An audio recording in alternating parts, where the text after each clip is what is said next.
আমি সবসময় পর্দা করি। আমি একটা ধার্মিক মেয়ে। সে বয়স্ক হোক, দাড়িওয়ালা হোক, যাই হোক, তাতে আমার কোনো সমস্যা নেই। সে যদি আমার 5 ওয়াক্ত নামাজ রোজা করায়, পর্দা করায়, তাহলে আমার কোনো আপত্তি নেই।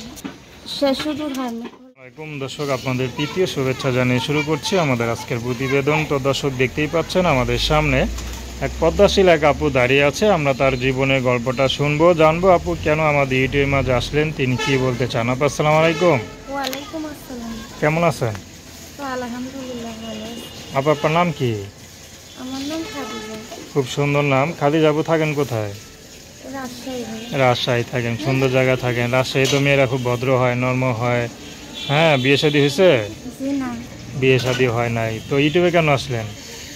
ইউটিউবে আইসি ভাই একটা মন মতন মানুষের জন্য 5 ওয়াক্ত নামাজ রোজা করাতে পারবে, সেরকম মানুষের জন্য। আচ্ছা আচ্ছা, 5 ওয়াক্ত নামাজ কালাম পড়াবে সেরকম একটা মানুষ খুঁজতেছেন, এই তো? আপনার বিয়ে শাদী করবেন নাকি প্রেম টেম করবেন, কোনটা? না ভাই, আমি বিয়ে শাদী করতে চাই। আচ্ছা, বিয়ে শাদী হয় নাই? জি না। কি করেন আপনি? আমি তো ভাই এখন কিছুই করি না, এখন বাসাতেই থাকি। মাটা বাসা বাড়ি কাম করেন, আচ্ছা বাবাটা চলে গেছে, বিয়ে শাদী করে ফেলেছে। এখন সংসারে অনেক সমস্যার মধ্যে আছে। আচ্ছা আচ্ছা, পড়াশোনা কত দূর করছেন?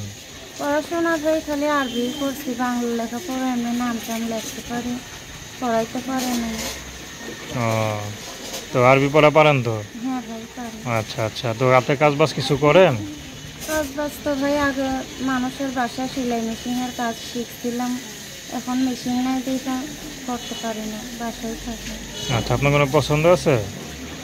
জি, আমার পছন্দ তো নাই এমনি। আচ্ছা, আপনি কি সবসময় বোরকা পরে চলেন নাকি বোরকা খুলেও চলেন, কোনটা? না ভাই, আমরা সবসময় 5 ওয়াক্ত নামাজ রোজা করি, পর্দা মতন চলাফেরা করতে পছন্দ করি। তো এখন যদি মনে করেন কোনো বিবাহিত বৃদ্ধ পুরুষ, বিবাহিত, দেখা গেল তার স্ত্রী নাই, বা কিন্তু বিবাহিত ছিল কিন্তু তার ঘরে স্ত্রী নাই, কিন্তু সে আপনাকে বিয়ে করবে, আপনাকে পর্দা রাখবে, কোনো হুজুর দাড়িওয়ালা পুরুষ যদি বিয়ে করতে চায়, আপনি করবেন? অবশ্যই করবো। সে যদি 5 ওয়াক্ত নামাজ রোজা পড়াতে পারে তাহলে অবশ্যই। আচ্ছা, তো দর্শক, আপনার খাদিজাপুর কথা শুনলেন। তার নাম্বারটা তো 01985677553। আমি নাম্বারটা আবারও বলছি, 01985677553। তো দর্শক, প্রেম ভালোবাসা, সাহায্য সহযোগিতা, বিয়ে শাদী করা একান্ত আপনাদের ব্যক্তিগত ব্যাপার। তো আসুন আমরা 5 ওয়াক্ত নামাজ পড়ি, সর্বদা দেশের সেবা করি।